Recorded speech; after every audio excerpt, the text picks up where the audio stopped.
მოგესალმებით. დღეს ჩვენ საინტერესო სტუმარი გვყავს ამერიკული პოლიტიკის ერთ-ერთი საუკეთესო მცოდნე, საერთაშორისო ურთიერთობების სპეციალისტი, დოქტორი გიორგი ხატიაშვილია ჩვენი სტუმარი. ვისაუბრებთ დონალდ ტრამპის მიერ გამოცხადებულ პირველ გადაწყვეტილებებზე მისი ინაუგურაციის შემდეგ. გიორგი, მოგესალმებით და მადლობა, რომ დაგვრჩენთ დრო. სალამი, მადლობა მოწვევისთვის. დავიწყოთ გუშინდელი დღით, პრინციპში ჯობია ყველაზე ახლო მოვლენებით დავიწყოთ და მე გავაგრძელოთ უკვე სხვა საკითხებზეც. გუშინ იყო ისრაელის პრემიერ-მინისტრის შეხვედრა დონალდ ტრამპთან. ვიცით, რომ ის გამორჩეულად ისრაელის მხარდამჭერი პრეზიდენტი იყო პირველი ვადისას. და რა გადაწყვეტილებები გამოცხადდა და რამდენად გამართლდა ის მოლოდინები, რაც არსებობდა, იმიტომ რომ დონალდ ტრამპს ევანგელისტები ხმას აძლევდნენ იმისთვის, რომ ის იყო პროისრაელი, მაგრამ ასევე მიჩიგანელმა არაბების ნაწილმა ხმამ ესცა იმისთვის, რომ ის ომებს დაამთავრებდა მსოფლიოში, მათ შორის ღაზაში. პრინციპში ეს დაპირება მან მართლაც შეასრულა დროებით დაასრულა ომი ღაზაში. პრინციპში ეს დაპირება შეასრულა ან მიიწერა, ამბობს, რომ ბაიდენის უკანასკნელ დღეებში მიღწეული ცეცხლის შეწყვეტის შეთანხმება მისი დამსახურება და რა თქმა უნდა, მისი დამსახურებაც არის ალბათ ის ნეთანიაჰუს მისი განსაკუთრებული პატივისცემა აქვს და ალბათ და მის ასე ვთქვათ წარმომადგენელს უარი ვერ უთხრა ყველაფრის სხვა მიღმა.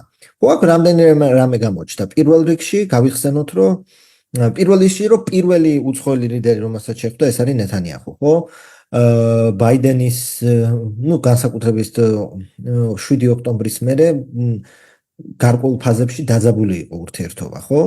ისრაელსა და ამერიკას შორის და ბოლოს მე მგონი არ წხვდებოდა, მე მგონი ბაიდენი ნეთანიაჰუს და ტრამპსა და ნეთანიაჰუს შორისაც ხო არაერთგვაროვანი ურთიერთობები იყო, იმიტომ რომ ნეთანიაჰუმ მიულოცა ბაიდენს 2020 წელს და რამაც თქვათ დონალდ ტრამპს ეწყინა ეს ამბავი. მაგრამ დღეს რა გამოჩნდა თუ გუშინ უკაცრავად ამ ბრიფინგზე? ტრამპმა წამოაყენა იდეა, რომელიც პირდაპირ თქვათ, რომ რა თქმა უნდა შეიძლება თქვათ ისრაელის ულტრამემარჯვენე მთავრობას აწყობს ღაზის დაცლა და შეიძლება რაღაცა ჰუმანიტარული თვალსაზრისით რომ ხალხი ნანგრევებში ცხოვრობს, მაგრამ წარმოუდგენელი იდეაა და ეს არის ახლა მთელი არაბული სამყარო ფეხზე დადგება, ახლა 2 მილიონი კაცისგან ღაზა დაცალო რომ იქ სასტუმროები ააშენო, ამას ვერც ერთი არაბული სახელმწიფო მხარს ვერ დაუჭერს, ეს არის ყველა წითელი ხაზის გადასვლა. ეს არის პრაქტიკულად ღაზის დათმობა, რომელსაც ვერც ერთი არაბული სახელმწიფო მიუხედავად ამერიკული ზეწოლისა არ ამგონი ამაზე დათანხმდეს. ამის გარდა რა თქმა უნდა სხვა საკითხებიც იყო, ხო, აქტუალური ეს იყო 2000 ფუნტიანი ბომბების შეზღუდვის მოხსნა, რომელზეც ბაიდენის დროებით ჰქონდა შეზღუდვა დაწესებული, ასევე მან ხელი მოაწერა აღმასრულებელ ბრძანებას ირანის მიმართ მაქსიმალური ზეწოლის პოლიტიკის დაწყებაზე. რა გულისხმობს ეს პოლიტიკა და რა შეიცვლება ირანის მიმართ წინა ადმინისტრაციასთან შედარებით? ეს პოლიტიკა რეალურად ახლა სასანქციო რეჟიმი ისედაც უმკაცრესი, არ ვიცი, იქ თუ რაღაცა სანქციები დაემატება, რეალურად არის ის, რომ წინა ადმინისტრაცია ცდილობდა ირანის ბირთვული ხელშეკრულებაში დაბრუნებას, როგორც ბატონმა ირანის ამჟამინდელმა ვიცე-პრეზიდენტმა ჯავად ზარიფმა განაცხადა, ხო, რომ 7 ოქტომბერს რომ მოხდა ეს ხამასის თავდასხმა, 8-ში ავსტრიაში უნდა შევხვედროდით ამერიკელებს ზუსტად ამ ირანის ბირთვულ შეთანხმებაზე და შესაბამისად ეს მაქსიმალური წნეხის კამპანია ეს ერთ-ერთი მთავარი ის არის, რომ თუ ბაიდენს რაღაცა დათმობები ქონდა, რაღაცა თქვათ ფული დაგიბრუნებ თუ ამას არიზამთ, აქ არის პირდაპირ რომ არანაირ ბირთვულ შეთანხმებაში დაბრუნება არ იქნება მაქსიმალური წნეხი და ისრაელის კურსის ხარდაჭერა, თუმცა ტრამპს სურს ირანთან ასე ვთქვათ დიდი შეთანხმება, უნდა ეს შეთანხმება უნდა იყოს ასე ვთქვათ, რომელიც სრულად გამორიცხავს ირანის ბირთვულ პროგრამას ან შესაძლებლობას, რომ ირანმა ბირთვული სახელმწიფო შექმნას, ბირთვული იარაღი შექმნას უკაცრავად და ამავდროულად ასე ვთქვათ ეს შეთანხმება იქნება, რომ ირანი ჭყალებში წესიერად მოიქცეს. რამდენად ეს გამოეხა იქ სხვა საკითხია, თუმცა ჯერჯერობით ეს ნიშნავს იმას, რომ არც ერთ ადმინისტრაციის პირობებში ხა დიდი წნეხი არ შემსუბუქებულა ირანზე, თუმცა ეს ხო მარტო პოლიტიკური არ არის, ეს არის სიმბოლური განცხადებაც, რომ ჩვენ ფოკუსირებული ვიქნებით ირანის დასუსტებაზე. ასევე საინტერესო იყო, რომ ტრამპმა გაისაუბრა საუდის არაბეთზე და მან თქვა, რომ საუდის არაბეთი არ ითხოვს ისრაელთან მდგომარეობისთვის პალესტინური სახელმწიფოს შექმნას, რაც შემდეგ ოფიციალური განცხადებით უარყო საუდის არაბეთის ხელისუფლება. ვიცით, რომ დიდი ხანია ეს საკითხი განიხილება ისრაელის და საუდის არაბეთის ნორმალიზების, თუმცა ურთიერთობების ნორმალიზების და დიდი ანტიირანული კოალიციის შექმნის ახლო აღმოსავლეთში. თუმცა ამას გარკვეული ხელშემშლელი პირობები აქვს ხო პირველ რიგში პალესტინის საკითხი და ორი სახელმწიფოს შექმნის საკითხი, რასაც კატეგორიულად ეწინააღმდეგება ისრაელის ახლანდელი მთავრობა და ისრაელის მოსახლეობის აბსოლუტური უმრავლესობა, ხო? აი, როგორ წარმოგიდგენია ამ ორი სახელმწიფოს ურთიერთობის ნორმალიზება, ასევე მას კითხვა დაუსვეს ნობელის პრემიას მიიღებდა თუ არა ნორმალიზებისთვის და მან თქვა, რომ გამორიცხულია მე არავინ მომწეს ნობელის პრემიასო. რაც შეეხება ნორმალიზებას, ესეთი სურვილი, რა თქმა უნდა, არის პირველ რიგში ამერიკაში, მეორე რიგში ალბათ საუდის არაბეთის მმართველ ელიტაში, იმიტომ რომ ისრაელი მათ ჭირდებათ ირანის დასაბალანსებლად და რეალურად ეს უკვე ხშირად ითქვა, ხო, რომ პალესტინელები საუდის არაბეთისთვის და მთელი არაბული სამყაროთვის უკვე წლებია, რა თქმა უნდა, ეს არის დიდი მიზანი და თქვა გამაერთიანებელი საკითხი ფორმალურად, მაგრამ ასევე თავის ტკივილია, ხო, პალესტინელები არაბული სამყაროსთვის და სურვილი არის დე ფაქტოდ რაღაცა კავშირები იქნება, მაგრამ მიუხედავად იმისა, რომ საუდის არაბეთი რა თქმა უნდა ეს არის აბსოლუტური მონარქია, არის საკითხები, რაზეც თქვათ ვერ გარისკავს რეჟიმი, რომ თქვათ ესე ღია წითელი ხაზები გადალახოს და ვინაიდან ეს არის ასევე მუსლიმური სამყაროს ლიდერი, ხო, მექა და მედინა საუდის არაბეთშია, დე იურე ისრაელის ცნობა სანამ პალესტინური საკითხი არ მოგვარდება, ეს არის წარმოუდგენელი ნაბიჯი თქვათ საუდის არაბეთისთვის, ეს არის პოლიტიკურად სუიციდი და ძალიან დამაზიანებელი, ეს დააზიანებს საუდის არაბეთის თქვათ ლიდერობას არაბულ სამყაროში, ირანს გაუმყარებს არგუმენტებს, ირანი ხო დიდი ხანია იძახის, რომ ესენი არიან პროამერიკული მარიონეტები, ხო, საუდის არაბეთი და გაუმყარებს ირანს არგუმენტაციას, გაუმყარებს არგუმენტაციას იმ თქვათ წინააღმდეგობის მოძრაობებს, რაც არის ახლო აღმოსავლეთში, რაც ძირითადად პროირანულია და რომლებიც ასევე ამტკიცებენ, ხო, რომ საუდის არაბეთი ეს არის მარიონეტული სახელმწიფო, ასე ვთქვათ. შესაბამისად, მაგრამ საუდის არაბეთს სწორედ მათ წინააღმდეგ ჭირდება ისრაელთან თანამშრომლობა აქტიურად კი, და რა თქმა უნდა, დე ფაქტო, ანუ საიდუმლო თანამშრომლებები, რომელიც აქამდეც არის, ვიცით ხო, რაღაცა საჰარის სივრცის დათმობა, ასე შემდეგ, ეს გაგრძელდება, შეიძლება უფრო გაღრმავდეს, მაგრამ დე იურე ეს არის უთულესი ნაბიჯი მუჰამედ ბინ სალმანის. კი, ამაზე საინტერესო მოსაზრებები წამიკითხავს ერთი ის, რომ მას ეშინია, რომ ანვარსა და თივით მოკლავენ და ბლინკენთან შეხვედრაზე ვთქვამს, რომ ჩემი მრჩევლების ნახევარი მეუბნებიან, რომ სადათივის დავასრულებო და ასევე მას ბლინკენთან შეხვედრაზე აქვს ნათქვამი, რომ საუდის არაბეთის მოსახლეობის ნახევარზე მეტი ჩემზე ახალგაზრდა არისო და მათ ისრაელ-პალესტინის კონფლიქტზე წარმოუდგენა ამ ომიდან გამომდინარე შეექმნათო, რომელიც უნდა შუქდება საუდის არაბეთში როგორც გენოციდი ხო პალესტინელი ხალხის და ძალიან კრიტიკულად ისრაელის მიმართ. აქედან გამომდინარე ამ ომმა მისი თქმით, ეს ახლო უკავშირმა რაც ითქვა, რომ ძალიან გაართულა ნორმალიზების პროცესი მომავალში. კი, და ეს ერთ-ერთი ხამასის ამ თავდასხმის ერთ-ერთი მიზეზიც ხო ის იყო, რომ ჩვენ მიმდინარეობს ეს ნორმალიზაციის პროცესი და ჩვენი ინტერესები, ჭალებში ინტერესები უკანა პლანზე დგება და ჩვენ არ მივცემთ უფლებას, რომ ვინმე ჩვენ შესახებს დაივიწყოს. ხო, ამ მრავალ სხვა მიზეზთაგან ერთ-ერთი ესიც იყო, რომ პალესტინური საკითხის წინ წამოწევა და შესაბამისად, რა თქმა უნდა, ეგ აბსოლუტურად მესმის და ანალოგიებიც გასაგები ანვარ სადათთან, რომ შევახსენოთ მაყურებელს, რომ ანვარ სადათი გახდათ ეგვიპტის პრეზიდენტი, რომელმაც სამშვიდობო ხელშეკრულებას მოაწერა ხელი ისრაელთან და შემდეგ ის, თქვათ, აღლუმზე მოკლეს. კი, ახლა გადავიდეთ უკვე სხვა საკითხებზე.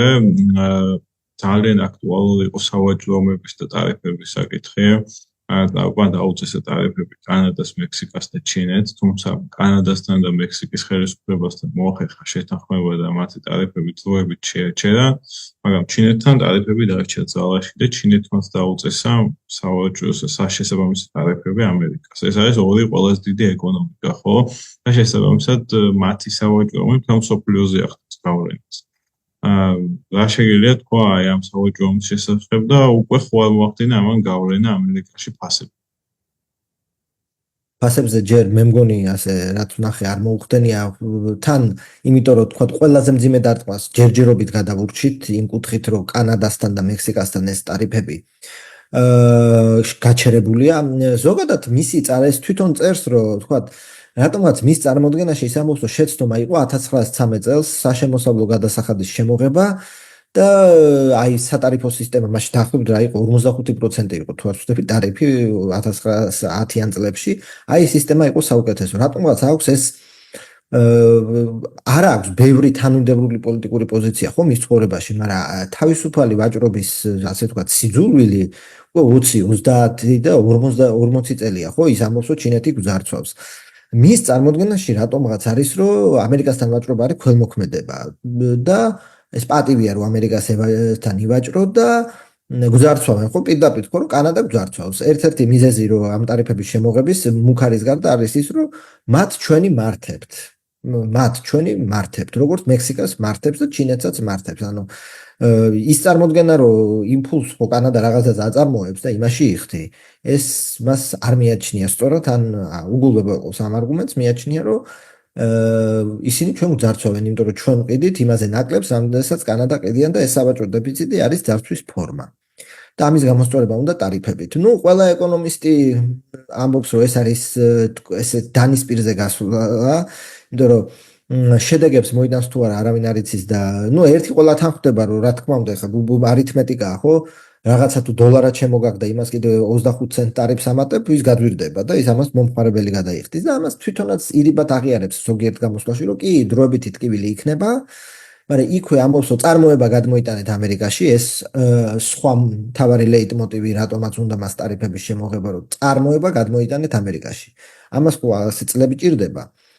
და სხვათა შორის სადღაც წავიკითხე, რომ აი პირველ ვადაში რომ დააწესა იმაზე ალუმინზე და ფოლადზე ტარიფები, ამან შექმნა დაახლოებით 4000 სამუშაო ადგილი, თუ არ ვცდები. თუმცა ამავე დროს დაიკარგა 75,000 სამუშაო ადგილი. მაგრამ აქაც არის პასუხი, რომ ეს 4000 სამუშაო ადგილი კონცენტრირებულია იმ შტატებში, თქვათ, მიჩიგანში, პენსილვანიაში და იმ ჩრდილოეთის შტატებში, რომელიც დეინდუსტრიალიზაციით დაზარალდა, ხოლო ეს თქვათ დანაკლისი არ არის კონცენტრირებული, ხო, განფენილია იქ სხვადასხვა სამუშაო ადგილებში და შესაბამისად შეიძლება ესეც აწყობს მას. მისი მთავარი დაპირება არის, რომ თქვათ ეს ქარხნები დაბრუნდეს და ამერიკის თქვათ ინდუსტრია გაძლიერდეს. რაც ასევე დავობენ მეცნიერები მრავალი მიზეზის გამო, მათ შორის იმიტომაც, რომ ეს ავტომატიზაცია, ხო, მარტო ის ხო არ არის, რომ ჩინეთს მიაქვს ეს ქარხნები, ეს ავტომატიზაცია უამრავ მუშახელს ზედმეტს ხდის. და შესაბამისად რა დაბრუნდება, როგორ და რამდენ წელიწადში, ეს არის ურთულესი საკითხი.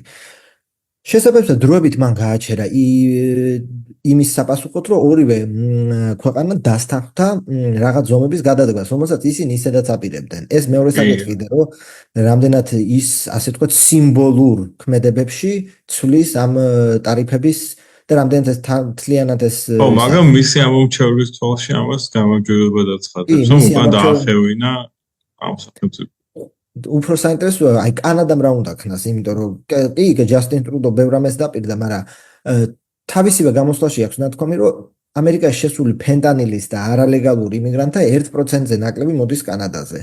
შესაბამისად კანადამ მართლა რა უნდა ქნას, რომ დაამტკიცოს, რომ საქმეს აკეთებს, ეს ძალიან რთული წარმოსადგენია, კი 10,000 ჯარისკაცი დაახმარეს, რაღაც ახალ პროგრამას აკეთებენ, კი ბატონო, ეს სიმბოლური და პრაქტიკული მნიშვნელობაც აქვს, თუმცა აი თუმცა მექსიკა თან უნდა გასაგებია. დაგვაუწყდეს რა სიგრძის არის ამ სახელმწიფოს საზღვარი, ხო? კი. წარმოუდგენელი აქვს.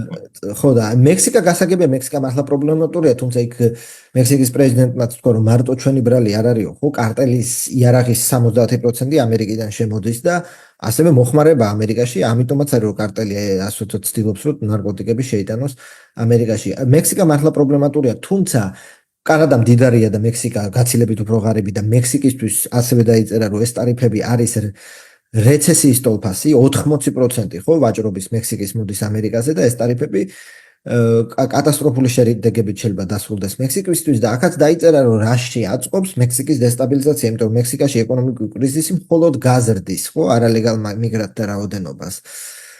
მიუხედავად ამისა, შეუპოვარია ის ტარიფების მხარდაჭერაში და ძალიან ცოტა ეკონომისტი და მხარდაჭერი ყავს ამ საკითხში, თუმცა ეს ჯერჯერობით ნახოთ ეს ევროკავშირის შემდეგია და ნახოთ ანუ მიზანმიმართულად ის თავისუფალი ვაჭრობა მას არასოდეს არ უყვარდა და მიზანმიმართულად ის ცდილობს ასწორებს ამ გლობალური ვაჭრობის დეზინტეგრაციას.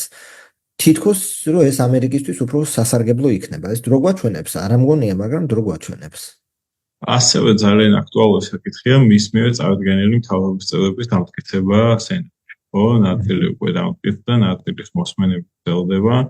ყველაზე განხილვადი და ჩვენთვის საინტერესო საქართველოშიც არის, რა თქმა უნდა, უსი გაბარდის საკითხი, რომელიც